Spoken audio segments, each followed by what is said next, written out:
just want to give to you the perfect gift today. Okay, well, good morning, everybody. It's great to see you here today. And first, I just want to give a shout out to Reverend Tony and Reverend Garrick and Reverend David and everyone that does work to put this on. I'm kind of lucky because I'm a housemate with Reverend Tony. I actually get a real live program, so that helps me keep track of everything. So thank you, all of you, for everything that you do and give service. I also want to give a shout out because today is the beginning of the NFL season. And I think it's a real miracle that we're actually having any kind of sports in the age of COVID. So shout out to my team, but also I know Reverend Vincent has his team, and sometimes Reverend Paul joins us. He has his team, but we all have our teams, Reverend Steve as well. So good luck to everybody this season. Last I checked, my team was winning, so I'm glad about that. Okay, so the title of my talk today is Creation's Gentleness is All I See. And, it's interesting because I know that talking with course students that sometimes course students have favorite lessons. And I have to tell you, usually my favorite lessons are ones that have to do with forgiveness. It's clearly like something that resonates with me and is really helpful to me.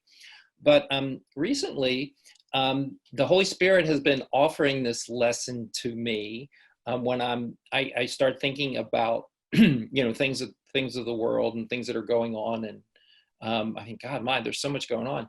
And then I get this message: creation's gentleness is all I see.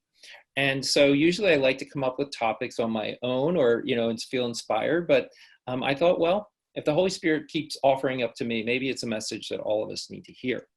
So there is a quote from today's reading that Reverend Vincent did so well, and it is this: the body is a dream. Like other dreams, it sometimes seems to picture happiness, but can quite suddenly revert to fear, where every dream is born. And I think that's important to emphasize, where every dream is born.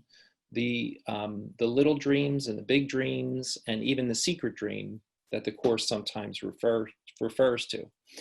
So I'm going to present. I'm going to go through a couple of things that appear to be happening right now in the world. Some of which you may be aware of, some you may not. But it can seem a little bit overwhelming and perhaps depressing. But I think we need to talk about it. So living in California the last few weeks has been very interesting. I know some of you are from California and some are not, but even the West Coast. And in California, we've seen these unbelievable wildfires that have taken place. The wildfire season usually lasts from August through November. And it's as you know, it's only early September. And in California here, we've already burned more acres. We've already set a record for the number of acres that have burned because of these wildfires. And we still have, they say it goes into November, so we still have time on that.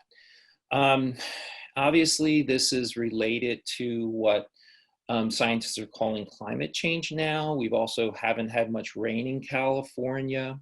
So, we have these things going on in our environment that are, challenging. We're amidst of a presidential campaign, and it seems very divisive, and on both sides, there's a lot of rancor going on. And of course, we are in the midst of this pandemic, which has been, again, seemingly divisive. We don't seem to have an overall strategy. It seems like most states are doing different things. Although the unemployment has gone down over recent events, but still, last I checked, it was like 8.4%, which is much higher than the pre-pandemic rate, which was like 4%. And our national debt just exceeded our gross national product, which I'm not an expert on finances, but intuitively, that's not a healthy thing, I don't think, in the long term. But we do what we do. I also just would was interested in the mental health of our nation recently, and so I did some research. And since I work with young people, I work with teenagers, so it also interests me. And I do happen to work with a population of teenagers who pre-COVID had mental health issues. So these are some, again, challenging statistics. From a period from March to June, 18 to 24-year-olds, one out of every four, or 25% from that period, seriously considered suicide. From June 24th, this is all adults, okay? So this is June 24th. In a survey, 31% reported having serious anxiety or depression. 13% reported increased substance use. 26% reported trauma-related stress disorders. And 11%, now this is all adults, seriously considered suicide. Now, more recently, mid-July, these surveys, you have to do them to make them more, efficacious. You have to do them, over time. So mid-July is that 53% of adults reported a significant mental health impact due to, the whole pandemic and shelter in place and so on and so forth. 53% reported difficulty sleeping, 32% reported overeating, and 12% reported consuming more alcohol. So this is all, kind of confronting. It's like, I think for Course in Miracles students, we can't deny, like the Course says there's a healthy use of denial, but denial is still a defense mechanism at times as well, where we sometimes don't want to look at reality. So we can't dismiss that there are this data that's out there. But Course in Miracles is really about inspiration. It really is about us looking at things differently when we're challenged by such data. Today's from the lesson, based on the title of today's talk, Course in Miracles says this: I have indeed misunderstood the world, because I laid my sins on it and saw them looking back at me. How fierce they seemed, and how deceived I was to think that what I feared was in the world instead of my mind alone. Wow, that's a pretty bold statement, right? It's a very, very bold statement. And I don't want it to come across either as an insensitive statement. So essentially, the Course is really challenging us to, instead of like looking out in the world and said, oh my gosh, Chicken Little, the sky is falling, it's the end of the world, and so on and so forth, it's calling us to go within. Now, I also want to say that doesn't mean that we should deny that people are having mental health issues right now. And, we should have, I want to have great compassion for, for the people that are suffering from the wildfires right now. Listening to the radio, I listen to NPR a lot nowadays because I find it a more balanced and a more balanced point of view. But what you're hearing, is that people are being dislocated, losing their homes. I heard one report this morning where there was a family who had to evacuate their home, and at the same time they're doing distance learning. They have they have children in high school and elementary school. So it is not to say that we do not recognize the challenges that we all have, the mental health challenges, the challenges to wildfires, the challenges for folks that are experiencing unemployment, food shortages right now, and all those things. That is something. However, I do also believe that it's still, the Course in Miracles is still calling us to heal our minds. And so right now, the ego script is really up there. It's like, it's almost as if the ego's, it's almost like the jig is up on the ego. More and more people are seeing the ego for what it is. So the ego script almost has to get more dramatic. That's what it feels like, right? okay, you want to heal your minds, you want to come closer to love, you want to, do this. Well, what is the ego's response? So the ego response is that the distraction of the world has to get even more dramatic. So we have a global pandemic. So we have more environmental issues and so on and so forth. And it doesn't mean that we don't respond in a practical way to these situations, but we do need to go back to the basics of the Course in Miracles and look at it. It says, creation's gentleness is all I see. We need to understand, I believe, that the healing that we can do, the most important healing we can give the world, the movie that we're watching outside of us, is our own internal work. What is it about the situation that is, scares us, bothers us? That's really, really important. For me personally, I've noticed the past couple of weeks in my own professional life, I was sharing this, I think, with our class on Thursday night. A couple of weeks ago, I was holding meetings with the folks I work with, and the adults and the students and so on, and a couple of them. And I went through a really difficult time before the meetings. They were kind of like dealing with very serious issues in people's lives. And but my fear was that I was going to be criticized at the meeting. I was going to be judged as being, not doing enough, not being prepared, not having the right information, and so on and so forth. And, and that's my ego, right? I got to face it. That's my ego. And, there is that Course quote about the ego sends us those little messengers of fear, those scraps. And, we sometimes cling on to them. And so it was a lesson for me.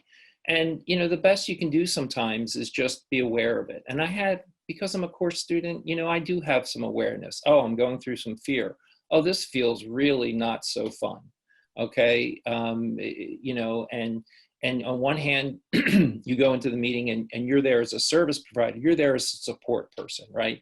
And yet you have your own material that you're working on. Now, the miracle of it is, thanks to the Holy Spirit, the situations work themselves out as best as they could for everyone involved. And some felt that way and some didn't, but that's what I can see, like today's lesson says, is that even with really, really difficult circumstances that we may be going through personally or collectively, is it possible for us to see this as a process? Creation's gentleness is all I see. That even though the world literally seems on fire right now, and it's causing a lot of destruction and displacement, I think that's what the Holy Spirit was saying to me in the last couple of weeks when I was kept getting this message. It's a process. Don't judge it. Heal what you're going through in your mind, and then you'll be guided to do whatever it is that you might do. And even like going into those meetings, then I had enough awareness where I was just trying to be of service. I was just trying to be like a voice of the Holy Spirit. And so more than anything I said or did, it was just trying to be friendly and non-defensive. And, for my part, that worked. There was another situation I was thinking about this as well, is a friend of mine just recently lent me, or gave to me actually, a book that he read on Donald Trump. And it was written by Mary Trump, who is Donald Trump's niece. And actually is the niece of Donald's oldest brother, the oldest member of the family. And, it was very interesting because this Mary Trump is a clinical psychologist. So she has her PhD. I'll defer to Reverend Vincent. I sometimes get confused about these things, but she has a PhD in clinical psychology. So she does professional counseling for a living. And she kind of looked at her family and she analyzed her family, I guess, and assessed the family based on, coming from a psychological point of view. And it was interesting because her take on things was basically, that Donald Trump was a product of the family and the father primarily. Regardless of what I think about Donald Trump in terms of his political views and him being president, I think the most important thing I can do is that I can say, well, wherever I have judgment for President Trump is what I have to heal in my own mind. Do I lie sometimes?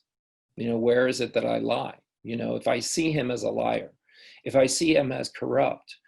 Another big characteristic was bullying. So where have I been a bully? Have I been a bully?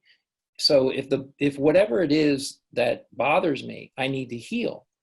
And I'll have to tell you this, there's one thing about President Trump that really bothers me is that when he was running for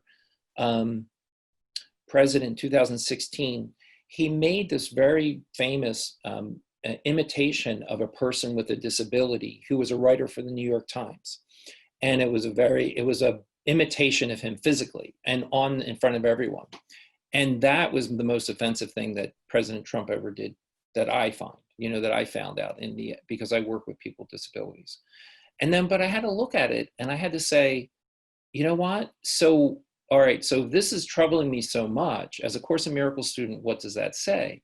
Well, it says to me, like, how have I at times been unfair to the students that I work with and not been sensitive to their disability, And that's what the lesson was for me. So the lesson for me is rather than condemn Donald Trump for this action that he took, it may not win my support, but what was important for me is that I had to go within and say, do I have attitudes that are still, like, do I sometimes get frustrated with the students I work with, the people I work with that have disabilities? And does it cause me frustration? Yes. Does it cause me to be impatient? Yes. Okay, it's true. So where I can benefit from this is basically, doing that kind of forgiveness work and seeing it from that standpoint. I think I'm also, I had this recent experience as well when we talk about creation's gentleness is all I see, is that I just, recently my TV went, my cable box went out. And so I'm no longer able to watch the mainstream media because I also haven't called Comcast to get it fixed.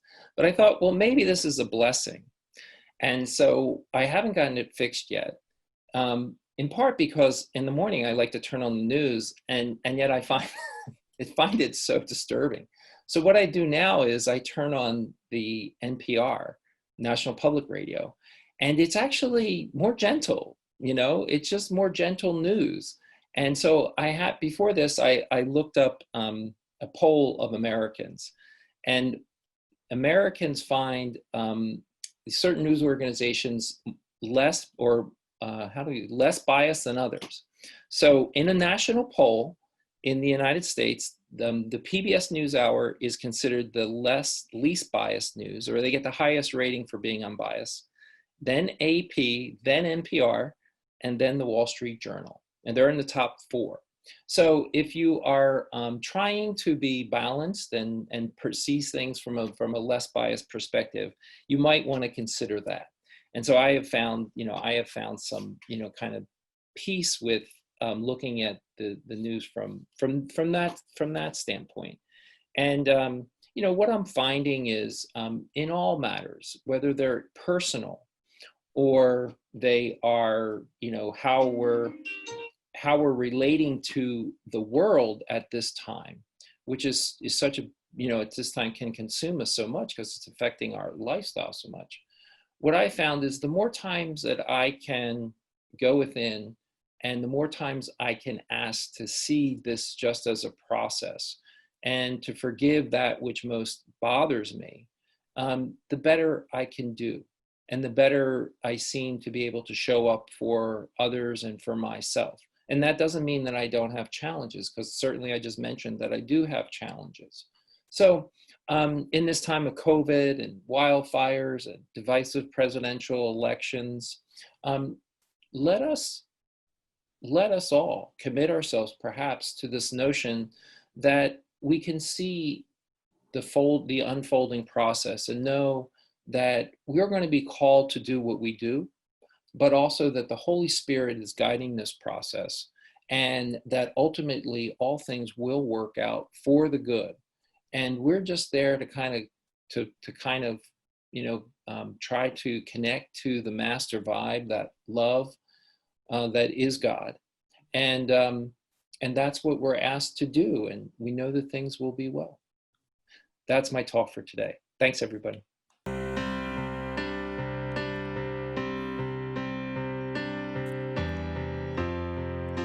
I just wanna give to you the perfect gift today.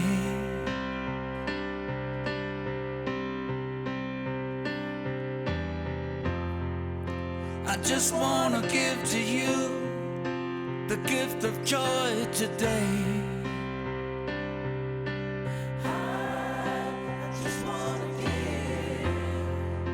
I just wanna give to you the gift of peace today.